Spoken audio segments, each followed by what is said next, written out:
On my parents' private cruise boat, my 5-year-old son and I were suddenly pushed from behind. I turned around, and my mother quietly said, "You'll be erased like you never existed." My wife whispered with a smirk, "Goodbye, useless ones." Holding my son tightly, I fell into the sea. Hours later, when they returned home, their screams echoed through the house. Chapter 1, Foundations of Deception. Max Riker never trusted easily. 15 years in naval intelligence had taught him to see the angles, anticipate betrayal, and always have contingencies. But 4 years ago, when he met Audrey Prescott at a charity gala in Boston, something changed. Her hazel eyes carried a warmth that melted the ice around his heart. And for the first time, Max lowered his guard. Their courtship was a whirlwind.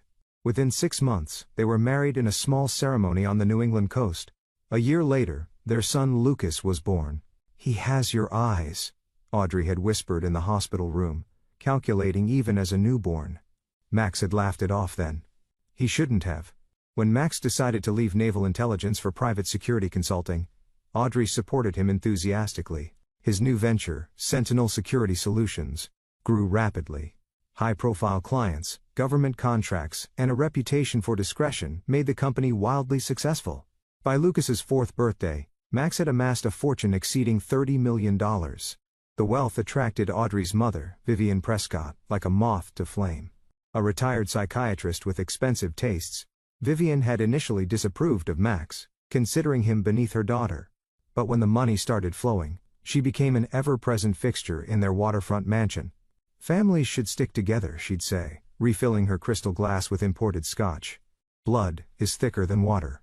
Max never fully trusted Vivian, but he tolerated her for Audrey's sake. He didn't realize that mother and daughter shared more than genes. They shared a capacity for deception that would make his intelligence trainers proud. In his home office overlooking Boston Harbor, Max reviewed quarterly reports when his private phone buzzed. The message was from Benjamin Reynolds, his former handler, and one of the few people Max still trusted. "Package delivered. Contents concerning. Meet tonight." Max deleted the message and checked his security monitors. Lucas was playing in the garden with his nanny, Sophie. Audrey was in the master bedroom on a call. Vivian was in the guest house. All normal. Yet something felt off. That evening, Max told Audrey he had a business emergency. "Take all the time you need," she said, kissing him softly. "Lucas and I will be fine." "Actually," Max replied, "I thought Lucas might enjoy coming with me. We'll stop for ice cream on the way back." A flash of something, irritation, fear, crossed Audrey's face before her practiced smile returned. "Of course, darling. Mother and I will have a girls' night." In a nondescript diner outside the city, Benjamin slid a manila envelope across the table, while Lucas enjoyed his chocolate sundae.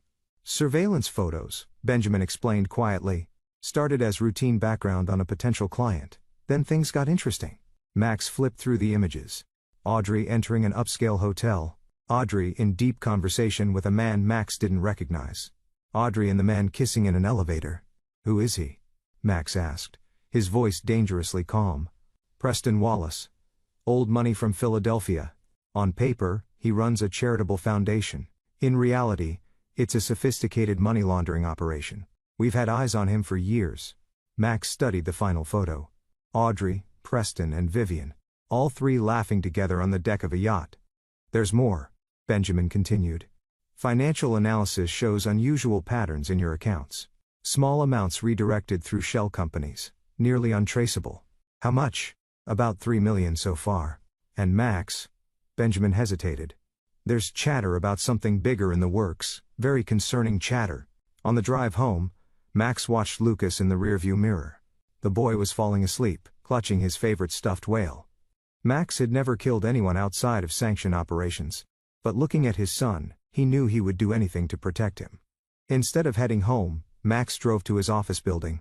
In the basement behind a biometric lock was a room only he could access. Inside were identities, passports, cash, weapons, remnants of his former life, insurance for scenarios he hoped would never materialize. Now it seemed they would. Chapter 2, Hidden Currents. For the next 2 weeks, Max became the perfect husband. He brought Audrey flowers, arranged date nights, and surprised her with expensive jewelry. He told her business was booming, and suggested they celebrate with a weekend cruise on their yacht, the Siren's Call. "The three of us should go," Audrey suggested over dinner. You, me, and Lucas and your mother, Max added, watching her reaction carefully. She loves being on the water. Audrey's hesitation was almost imperceptible. Of course, Mother would love that. In his hidden study, Max reviewed the evidence Benjamin had gathered. Preston Wallace had connections to Russian oligarchs and South American cartels. The money laundering operation was sophisticated, but the real concern was a series of encrypted messages suggesting a planned removal and asset acquisition. Max was the removal. The assets were his company and fortune. He installed microscopic cameras throughout the house and yacht, tapped phones, and placed tracking devices in family vehicles. What he discovered confirmed his worst fears. Audrey and Vivian had been plotting with Preston for over a year. He's too cautious, Audrey told Preston during a hotel meeting. Everything is locked down tight. The only way to access the bulk of his fortune is through his death. In the prenup? Preston asked. Ironclad, Vivian interjected. But with him gone and Audrey as Lucas's guardian, she control everything until the boy turns 25. More than enough time. The plan needs to be perfect, Preston insisted. No evidence. No suspicion. A tragic accident at sea. Max felt a cold rage building as he watched them discuss his murder so casually. He began preparing countermeasures, creating blind spots in his surveillance where they would think themselves unobserved. 3 days before the planned cruise, Max took Lucas to Dr. Gregory West, a trusted friend and medical professional. I need to know if he's mine, Max said bluntly after Lucas had gone to play in the adjacent room. Gregory's expression was grim. May I ask why you suspect otherwise? Just run the test, Max replied. Urgent and confidential. The next day, Gregory called with the results. DNA confirms it. Max, Lucas is definitely your biological son. Relief flooded through Max, followed by renewed determination. They wouldn't just be attempting to kill him. They would be trying to steal his son. On the eve of the cruise, Max asked Sophie, Lucas's nanny, to come to his office. I've always valued your discretion and loyalty, he told the young woman. Now I need both more than ever. Sophie had been with them since Lucas was born. Max had personally selected her, a former military nurse with training in combat situations, qualifications Audrey had never questioned. Whatever you need, Mr. Riker, Sophie replied. Max handed her an envelope. If anything happens to me, follow these instructions exactly. Lucas's life may depend on it. That night, as Audrey slept beside him, Max stared at the ceiling. The woman he had loved or thought he had loved was planning his murder. The mother of his child wanted him erased from existence. The depth of the betrayal was almost incomprehensible, but Max had survived in a world where trust was a liability. He hadn't just been trained to detect betrayal. He'd been trained to turn it against his enemies. They thought he was the prey. They were wrong. Chapter 3. The Plunge. The morning of the cruise dawned bright and clear. Perfect weather for sailing or for murder. Max loaded the final supplies onto the Siren's Call, while Audrey supervised Lucas's packing. Vivian arrived with enough luggage for a month-long voyage, though they were only planned to be out for the weekend. I like to be prepared, she explained with a tight smile. As they pulled away from the marina, Max noticed a sleek black sedan in the parking lot. Preston Wallace watching from a distance. Max pretended not to see, acting the part of the oblivious husband. Out on the open water, Max played the role perfectly, attentive father, loving husband, tolerant son-in-law. He mixed drinks, prepared lunch, and took Lucas to the bow to watch for dolphins. They're magical creatures, Max told his son. They know things about the sea that humans can never understand. Like what, Daddy? Lucas asked, eyes wide with wonder. Like how to survive when everything seems hopeless. By late afternoon they were 20 miles offshore. Max had deliberately disabled the boat's tracking systems and emergency beacon, a fact he knew Audrey had noted with satisfaction. Let's have champagne, Audrey suggested as the sun began to set, to celebrate our beautiful family. Max poured drinks for the adults and juice for Lucas. He pretended to sip a champagne while watching Audrey and Vivian exchange glances. Why don't you show Lucas that trick with the dolphins? Audrey suggested, the one where you splash the water to call them. Max nodded, taking Lucas's hand. Let's go to the rear deck. Better visibility there. As they stood at the stern, splashing water and laughing, Max felt rather than saw Audrey and Vivian approaching from behind. He continued playing with Lucas, seemingly oblivious to the danger. The push when it came was forceful, meant to send both him and Lucas over the railing into the churning wake of the yacht. Max had been ready. As he fell, hands on his back, he twisted, pulling Lucas close to his chest and grabbing the railing with his free hand. The momentum carried them over, but instead of plunging helplessly into the sea, Max controlled their fall, using his body to shield Lucas from impact. Just before they hit the water, he heard Vivian's cold voice. "You'll be erased like you never existed." And Audrey's chilling whisper, "Goodbye, useless ones." The Atlantic in September was cold enough to kill within hours. Max had prepared for this, wearing a thin wet suit under his clothes and securing a waterproof pouch to his ankle. As they surfaced, he quickly deployed a compact inflatable float collar around Lucas's neck. "Hold tight, buddy," he whispered to his terrified son. "Daddy's got you. Remember our secret game? The one where we pretend to be invisible? We're gonna play that now." From above, Audrey and Vivian would see only empty water. The yacht continued forward, gradually shrinking into the distance. "Aren't they coming back?" Lucas asked, shivering despite the float keeping him above water. "No, buddy. But we don't need them to." Max removed the waterproof pouch, extracting a compact GPS transmitter. He activated it with a 3-digit code. "Help is already on the way." 40 minutes later, as hypothermia began to threaten, a sleek speedboat approached. Benjamin Reynolds cut the engine, helping Max and Lucas aboard. "Right on schedule," Benjamin noted grimly. "They didn't even circle back to check." "They thought they didn't need to," Max replied, wrapping Lucas in thermal blankets. "The yacht will dock at the marina around 10 p.m., Benjamin said. "From there, they'll report you missing tomorrow morning. Enough time lag to ensure no real search could find you alive." Max nodded, hugging his confused son close. "Lucas, this is my good friend Ben. We need to stay with him for a while. Okay? It's part of our invisible game." As the speedboat headed not toward Boston but to a private dock in a secluded cove, Max looked out at the darkening horizon. The game had only just begun. Chapter 4. Ghosts in the Shadows. The safe house was a rustic cabin nestled in the woods of coastal Maine, far from curious eyes and digital footprints. Max had purchased it years ago under a shell corporation, one of several properties unknown to Audrey or anyone else. "How long do we stay here, Daddy?" Lucas asked on their third morning, as Max prepared a simple breakfast of eggs and toast. "Not too long, buddy. Just until I finish my special work project." Sophie arrived that afternoon, bringing supplies and a familiar present for Lucas. The boy ran to her, excited to see a friendly face. "Everything in place?" Max asked her quietly, while Lucas explored the toy box Sophie had brought. "Yes, sir. The surveillance is active. They reported you both missing yesterday morning as expected." Mrs. Riker gave a very convincing performance for the Coast Guard, hysterical with grief. "And the other matter, handled. Drive West has prepared everything according to your specifications." Max nodded, his expression grave. "You understand what happens next?" "I do," Sophie replied. "And I'm prepared. Lucas will be safe with me." That evening, after Lucas was asleep, Max and Benjamin reviewed the surveillance footage from the Riker mansion. Audrey sat in the living room, accepting condolences from friends with tears streaming down her face. Vivian hovered nearby, the perfect image of a grieving grandmother. "Oscar-worthy performances," Benjamin muttered. Later, Preston Wallace arrived, ostensibly as a family friend offering support. The cameras captured their conversation in the kitchen, voices low. "The Coast Guard is expanding the search area tomorrow," Audrey said, "but they've already told me privately that survival was impossible. The water temperature, the distance from shore. How long until it's official?" Preston asked. "A week, maybe 2 before they're declared presumed dead. Then the probate process begins."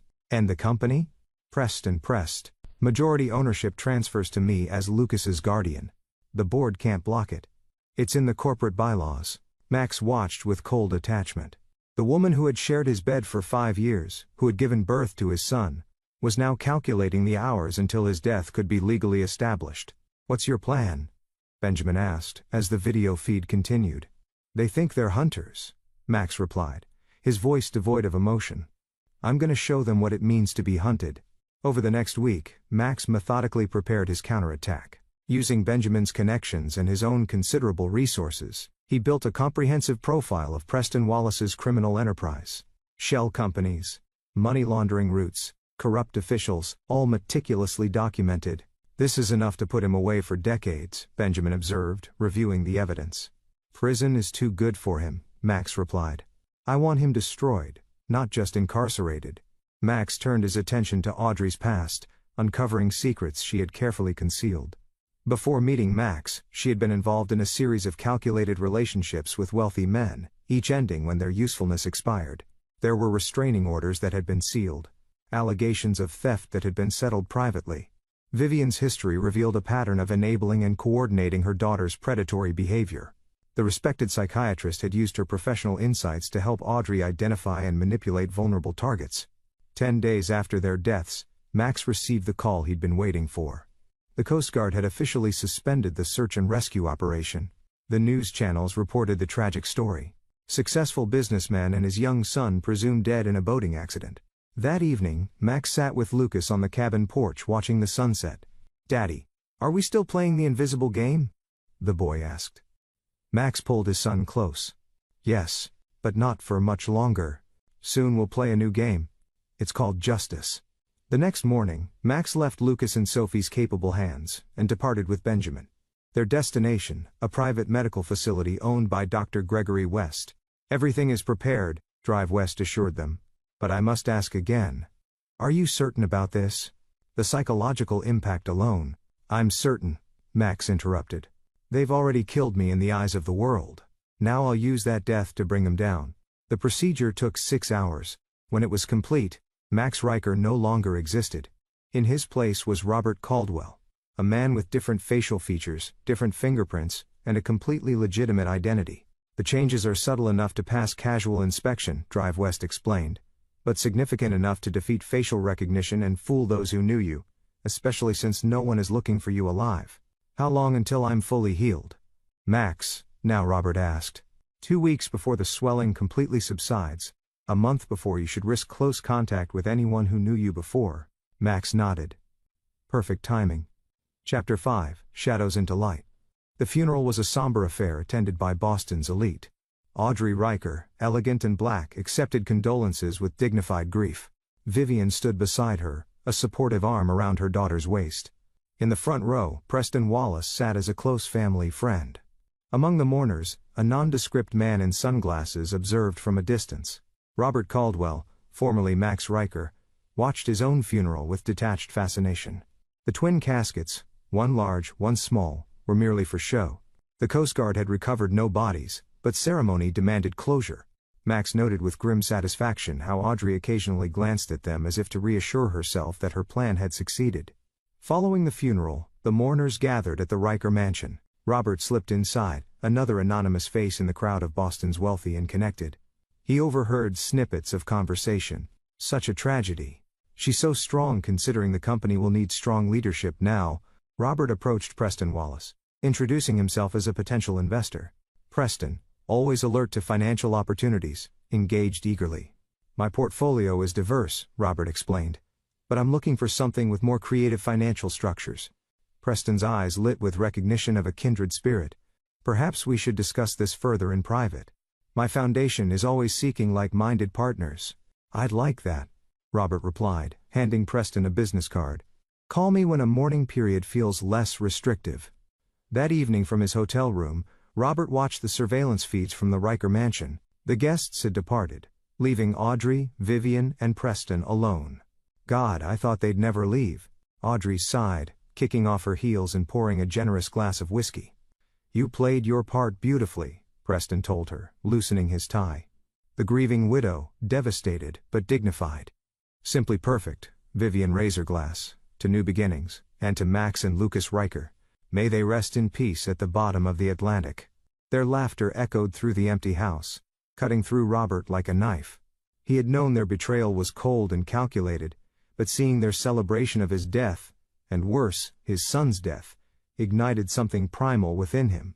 "Robert," Benjamin's voice came through the secure line. "The final preparations are in place." Sophie and Lucas arrived safely at the secondary location. "Good," Robert replied, his eyes never leaving the surveillance feed.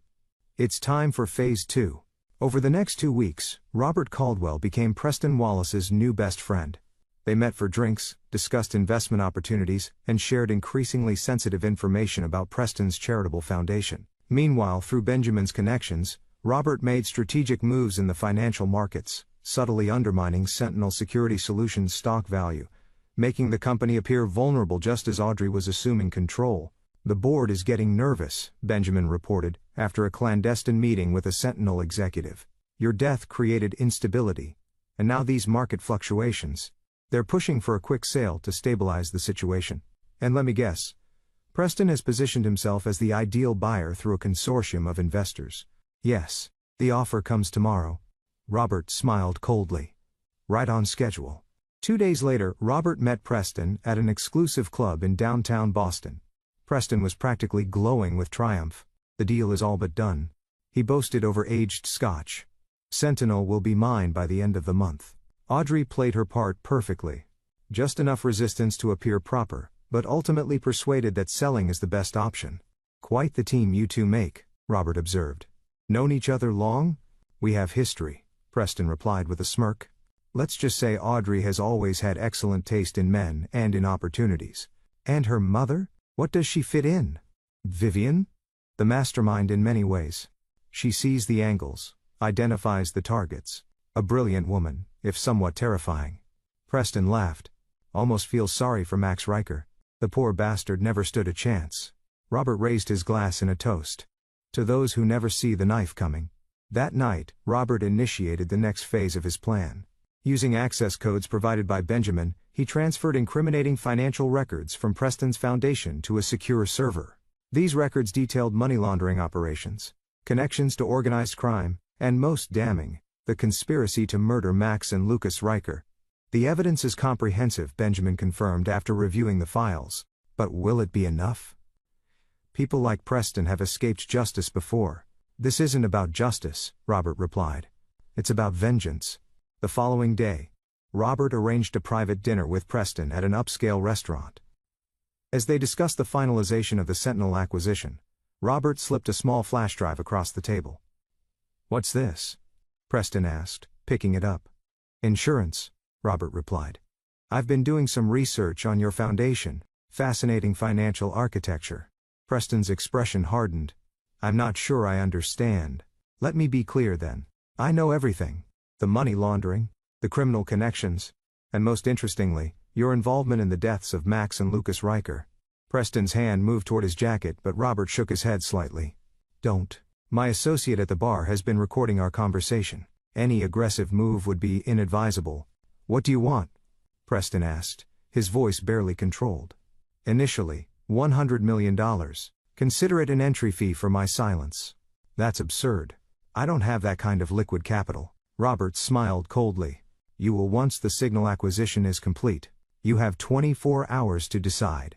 As Robert left the restaurant, he could feel Preston's eyes boring into his back.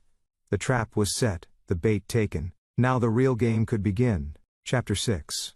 The Depth of Deceit. Preston Wallace was not a man accustomed to being threatened. By midnight, he had assembled his inner circle, Audrey, Vivian, and 2 trusted associates with connections to less legitimate enterprises. "Who the hell is Robert Caldwell?" Preston demanded, pacing Audrey's living room. "I've had my people digging all night. His background checks out, but it's too perfect. Something's not right. Maybe he's law enforcement?" Audrey suggested, her composure cracking for the first time since the accident. "No. Cops don't ask for payoffs. This is something else from his hotel room."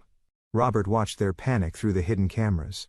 The sight of Audrey's fear gave him a satisfaction he hadn't anticipated. The next morning, Robert received a text from Preston. "Deal accepted.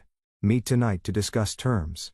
The meeting location was an abandoned warehouse on the outskirts of Boston. Preston's choice, predictably cliché. Robert arrived early, carefully examining the building's layout. As expected, Preston had men positioned throughout. 2 at the main entrance, 1 on the catwalk above, another near side exit. Robert entered at precisely the appointed time, walking confidently into what Preston clearly intended as an ambush. "Mr. Caldwell," Preston called from the center of the warehouse floor. "I'm glad you could make it." "Did you bring the initial payment?" Robert asked, approaching steadily. "About that, I've decided to propose an alternative arrangement." On cue, Preston's men emerged from their positions, weapons drawn. Robert stopped, appearing surprised, but not frightened. "Is this really necessary?" he asked calmly. "I think it is," Preston replied. "You see, I don't respond well to blackmail. It tends to encourage more of the same." "A pity. I thought we could resolve this like businessmen. Preston laughed harshly. Oh, this is business. My business. And the first rule is eliminate threats permanently. Interesting philosophy, Robert commented. Max Riker might have agreed with you. Something in Robert's tone made Preston pause. What do you know about Riker? Everything, Robert replied, his voice changing subtly. I know how you plotted with his wife and mother-in-law to kill him and his son for his money. I know you celebrated their deaths, and I know something you don't. And, what's that?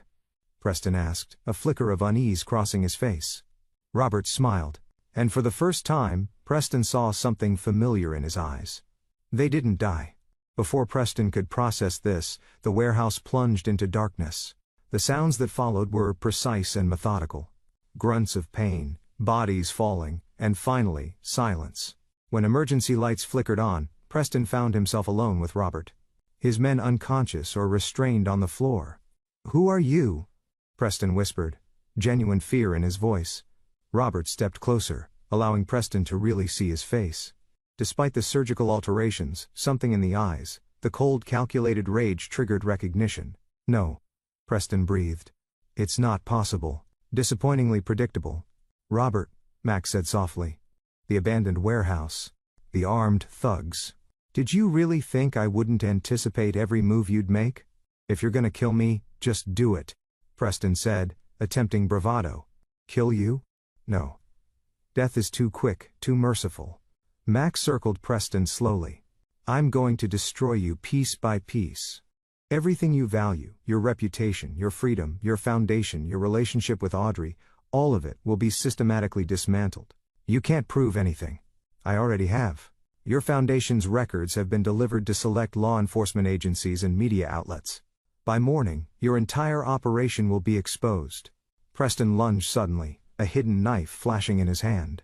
Max sidestepped effortlessly, using Preston's momentum to slam him into a concrete pillar. 15 years of naval intelligence work, Max explained conversationally, as Preston struggled to breathe. Did Audrey ever mention that, or was she too busy planning my murder to discuss my resume? She never loved you. Preston gasped, blood trickling from his mouth. She was always mine. Then you deserve each other, Max replied. The question is, will her love survive when everything else is gone? Max zip-tied Preston's hands, and left him slumped against the pillar. On his way out, he placed a phone call to Benjamin. It's done. Proceed with Phase 3. At the Riker mansion, Audrey paced nervously, waiting for word from Preston. The grandfather clock in the hall struck midnight, then 1, then 2. At precisely 3:07 a.m., every light in the house suddenly blazed on. Every television, every computer screen, even the digital picture frames, all activated simultaneously, displaying the same image. Security footage of Audrey and Vivian pushing Max and Lucas over the railing of the yacht. Audrey screamed, backing away from the nearest screen. Vivian emerged from her room equally horrified. What's happening? She demanded. Before Audrey could respond, their phones chimed with simultaneous text messages. Did you really think I wouldn't have cameras on my own boat? The game has changed. Check the news in the morning. As promised, the morning brought chaos. Preston Wallace's arrest made national headlines. Money laundering, tax evasion, conspiracy to commit murder. His foundation was exposed as a criminal enterprise. His political aspirations destroyed in an instant. More shocking to Boston society was the connected investigation into the presumed deaths of Max and Lucas Riker, now classified as attempted murder, with Audrey and Vivian named as persons of interest. By noon, the police were at the Riker mansion with search warrants. By evening, mother and daughter were being questioned in separate rooms at Boston Police Headquarters, their carefully constructed alibis crumbling under the weight of evidence. From a secure location, Max watched the news coverage with Benjamin and Sophie. "Daddy," Lucas called from the playground visible through the window. "Come see my castle." "Be right there, buddy," Max called back, his expression softening momentarily before hardening again as he turned to Benjamin. "Are we ready for the final phase?" Benjamin nodded grimly. "Everything is in place. But Max, Robert, are you sure about this? It's extreme even considering what they did." "They tried to kill my son," Max replied, his voice devoid of emotion. "There's no punishment extreme enough for that." Chapter 7, Rising from the Depths. The legal system moved with unusual speed in the case against Preston Wallace, Audrey Riker, and Vivian Prescott. Overwhelming evidence, Public outrage and persistent media coverage created pressure for swift justice. Preston, hoping to mitigate his sentence, had turned on Audrey and Vivian, providing detailed testimony about their conspiracy. His cooperation earned him little mercy, 25 years without possibility of parole. For Audrey and Vivian, the situation was even more dire. Their trial, scheduled to begin in 3 weeks, carried potential life sentences. Released on exorbitant bail while awaiting trial, they found themselves pariahs in the society that had once embraced them. Meanwhile, a legal conundrum captivated legal experts nationwide. If Max and Lucas Riker were alive, where were they? Without their testimony or bodies, the case against Audrey and Vivian rested on circumstantial evidence and Preston's self-serving testimony. Max, still known to the world as Robert Caldwell, monitored these developments from his new headquarters, a penthouse apartment overlooking Central Park. Lucas, adapting with the resilience of childhood, had embraced their new life, though he often asked when they could stop pretending and go home. Soon, buddy, Max promised, though home would never again be the mansion in Boston. 3 days before the trial was set to begin, Max implemented the next phase of his plan. A package was delivered to Teresa Blackwood, the lead prosecutor on the case, containing irrefutable evidence of Max and Lucas's survival, their current identities, and a sworn affidavit detailing the attempted murder. Simultaneously, similar packages arrived at the offices of major news networks. The revelation exploded across headlines nationwide. Riker resurrection, presumed dead businessman and son alive, living under new identities. At the prosecutor's office, Teresa Blackwood studied the evidence with mounting excitement. This was the smoking gun that would ensure convictions. She immediately filed motions to compel testimony from Max/Robert. In his penthouse, Max fielded calls from Benjamin, who monitored the legal proceedings. "They're demanding you testify," Benjamin reported. "Blackwood is pushing hard." "As expected," Max replied. "Set up the meeting, but under my conditions." 2 days later, Max sat across from Teresa Blackwood in a secure room at the Federal Building. His appearance had been further altered.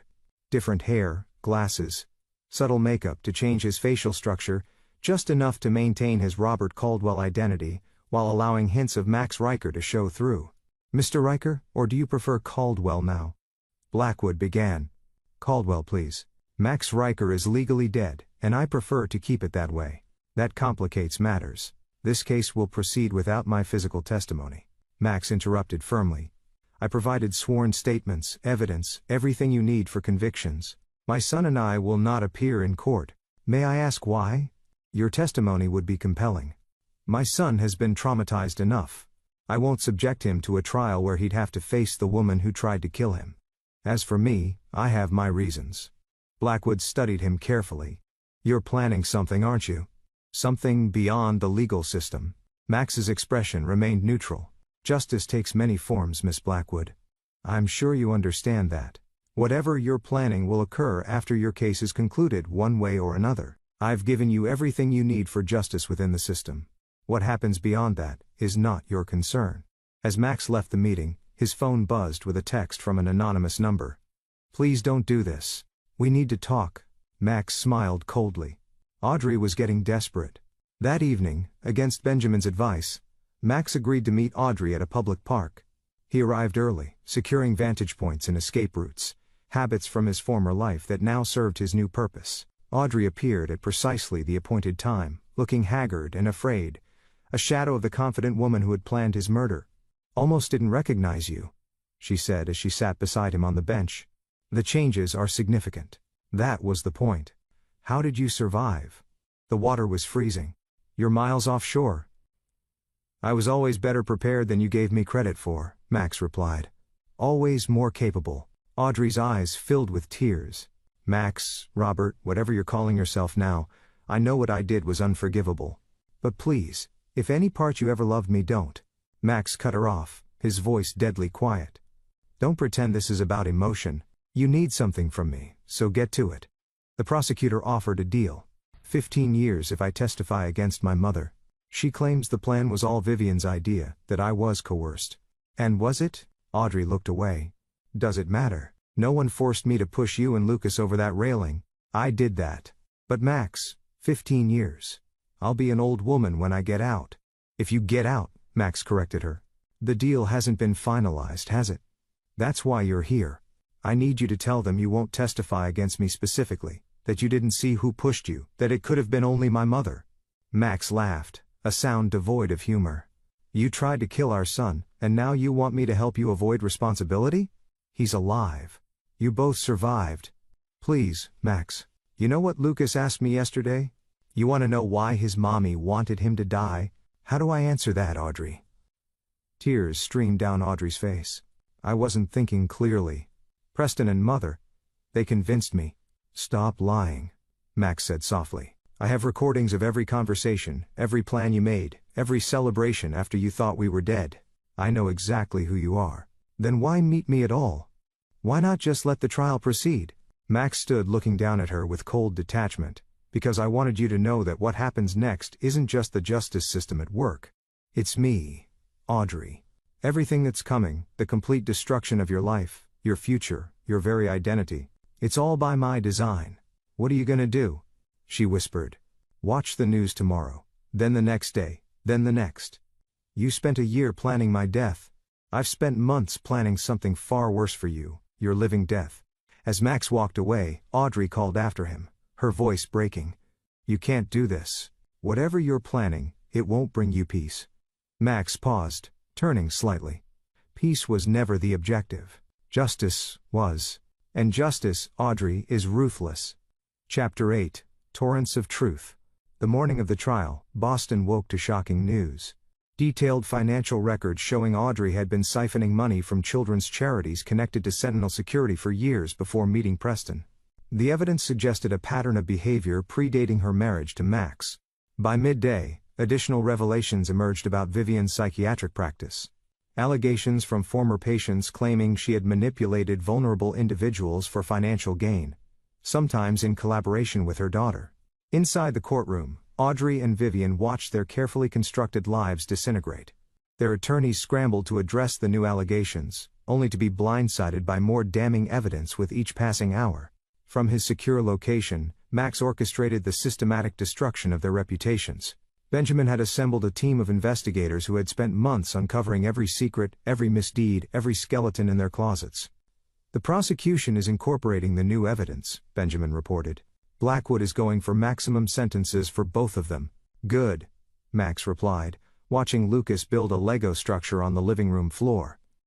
"What about the offshore counts?" "Frozen as of an hour ago. The seizure orders went through without a hitch."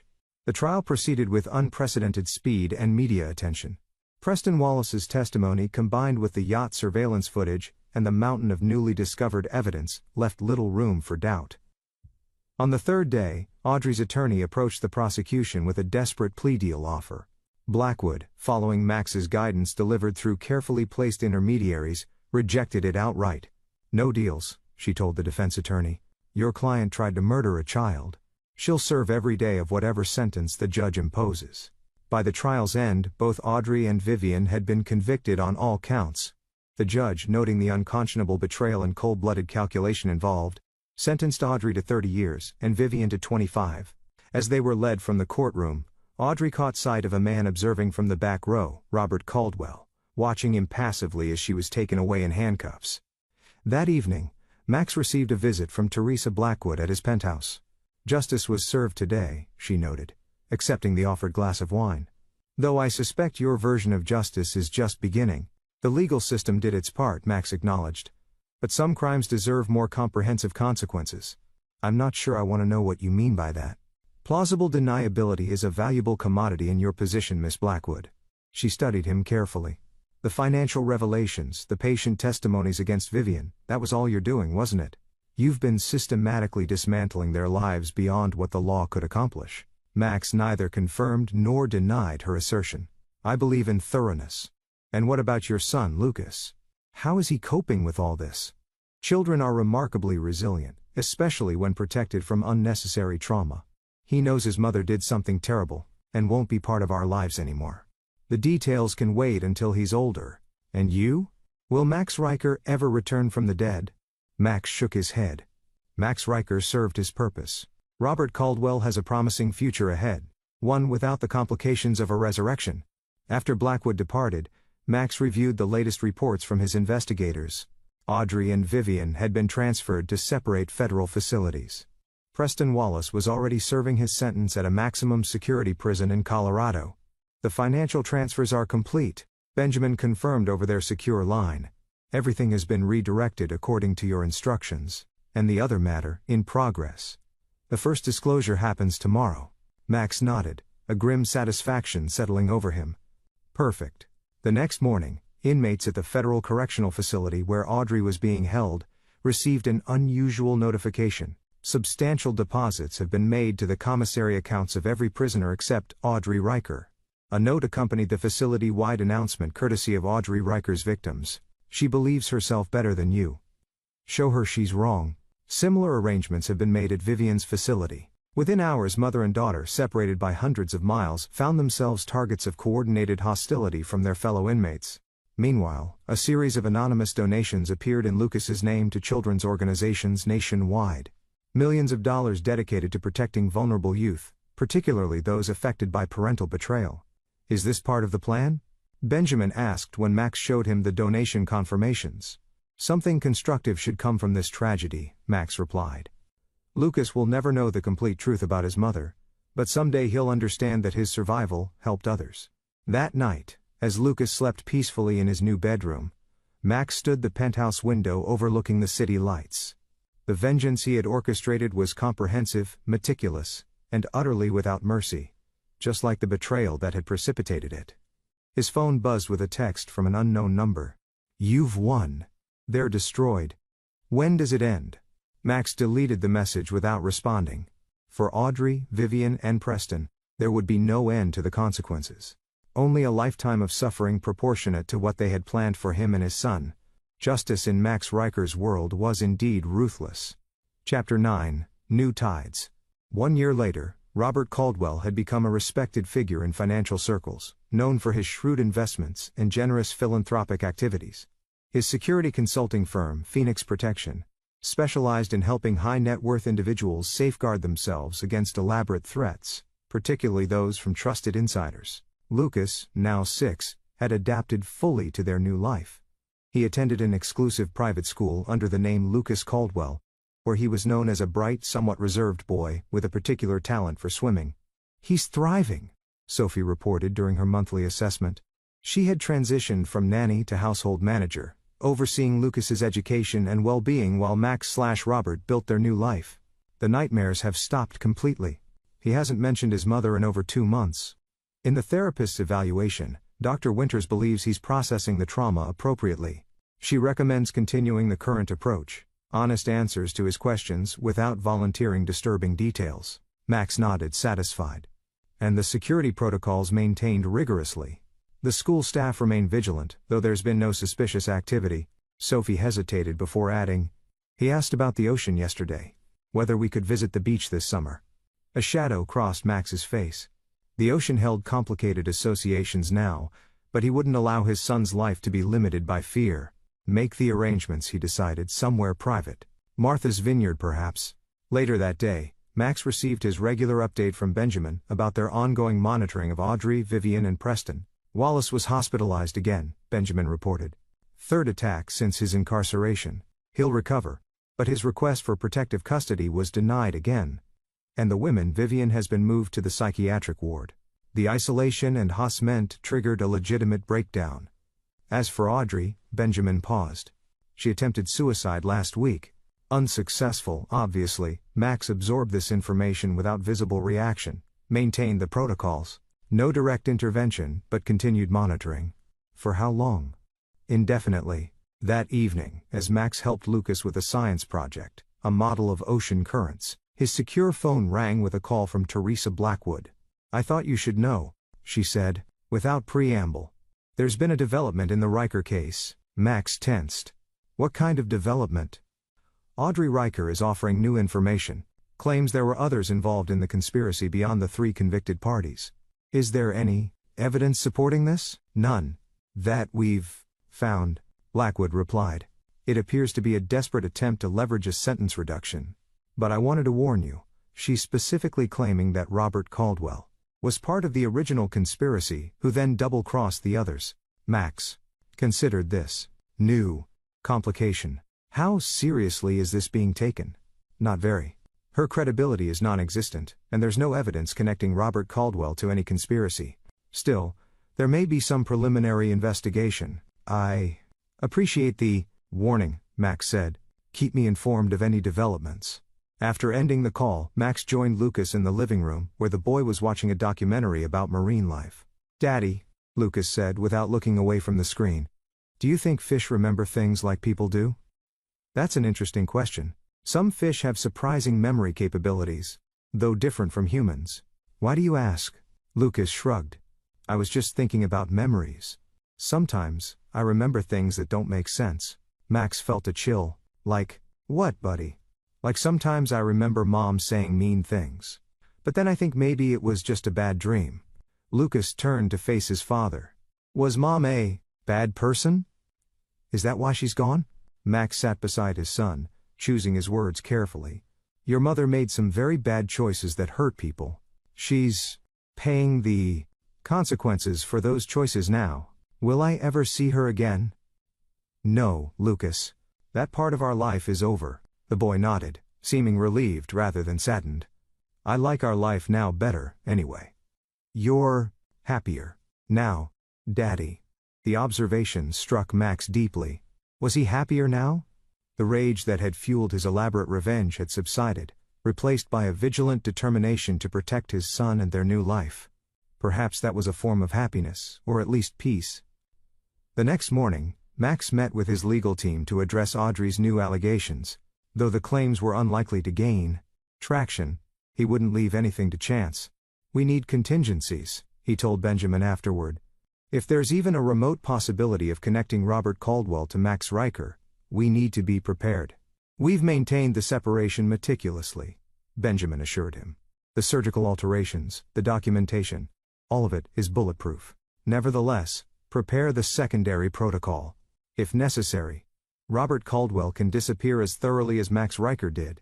That evening, Max reviewed the financial reports from the remains of Sentinel Security Solutions. After the scandal, the company had been restructured under new leadership with a significant portion of the profits directed to a trust for Lucas, accessible when he turned 25. Everything had been meticulously arranged to secure his son's future, regardless of what happened to Max/Robert. Multiple identities, offshore accounts, trusted guardians with clear instructions. Lucas would never be again. A notification appeared on Max's secure tablet. Audrey's latest appeal had been denied. Her allegations against Robert Caldwell had been dismissed as fabrications from a desperate convict. Max closed the notification, feeling not triumph but a quiet finality. The chapter was closing. The vengeance was complete. 3 days later, Max took Lucas to a private beach on Martha's Vineyard. The boy approached the ocean cautiously at first, then with growing confidence as his father stayed close beside him. The water's not scary, Lucas declared, splashing the gentle waves. No, it's not, Max agreed. Not when you respect it and understand it. As they built an elaborate sand fortress at the water's edge, Max reflected on the journey that had brought them here. The betrayal, the fall, the calculated revenge, all of it had transformed him in ways he was still discovering. The fortress complete, Lucas looked up at his father with pride. Will it last, Daddy? Max gazed at the sand structure, knowing the tide would eventually reclaim it. Nothing lasts forever, buddy, but we've made it strong. It will stand against a lot before it falls. Later, watching the sunset from their beach house deck, Max received a final text for Benjamin. Confirmed. AR transferred to maximum security after latest incident. VP undergoing psychiatric evaluation. Prognosis poor. PW denied medical parole. All monitoring systems functioning. Assets secure. Max deleted the message and turned off his phone. Lucas was pointing excitedly at dolphins playing in the distance. Look, Daddy. Remember you told me dolphins know things about the sea that humans never will? I remember. Max replied, smiling at his son's flawless recall. What's the most important thing they know? Lucas asked. Max considered the question before answering. I think they know that survival isn't just about being strong or smart. It's about adaptation. Becoming what you need to be when the waters change. Lucas nodded. Solemnly, as if the answer made perfect sense to his 6-year-old mind. Like us, right? We adapted exactly like us. Max agreed, pulling his son close as the dolphins continued their graceful dance against the setting sun. The fortress they had built would soon be claimed by the tide. But Max and Lucas Hargrove, now the Caldwells, had built something far more enduring. A new life secured by the ruthless justice that had transformed them both. Some betrayals can never be forgiven. Some debts can only be paid in full measure. And some men, when pushed into the depths, don't drown. They emerge as something far more dangerous than what went under. The ocean knows this truth. So do those who survive its cold embrace. And there, you have it. Thanks for watching. Take care, good luck.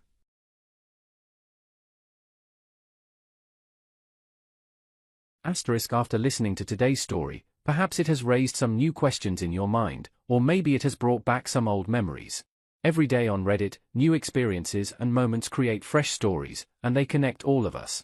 Everyone has their own unique journey in life, and we all try to understand the world in our own way. These kinds of moments remind us that we are all human, sometimes happy, sometimes sad, and always learning something new. If you enjoyed this story, feel free to share it with your friends. Your thoughts and feedback are always valuable to us, as they motivate us to create even better content. Every story has its own unique angle, and our goal is to understand everyone's perspective and make our content diverse and relatable. Stories like these help us realize that life's journey is different for everyone, and by hearing other stories, we learn something new. You can also share your own stories with us. Your experiences are valuable to us as well, and if you enjoyed this video, please leave your feedback. We aim to create content that brightens your mind and gives you new ideas every time. If you've already seen this video before, your feedback is still important. With every piece of feedback, we can improve our content and bring a new perspective to our viewers. Today, what we saw was just a small part of the many stories shared on Reddit and across the world. It's a reminder of how we all try to understand life by sharing our experiences with each other. This video was only an example of how we try to connect with others through storytelling, learning about different sides of life. We hope to continue sharing such stories that help us all learn and grow together. Thank you for your time, and don't forget to keep an eye out for more stories coming soon. If you haven't already, please like and follow for more amazing content. Your support keeps us going, and we will strive to bring you more thought-provoking and heartwarming stories. Until next time, take care and stay curious. *.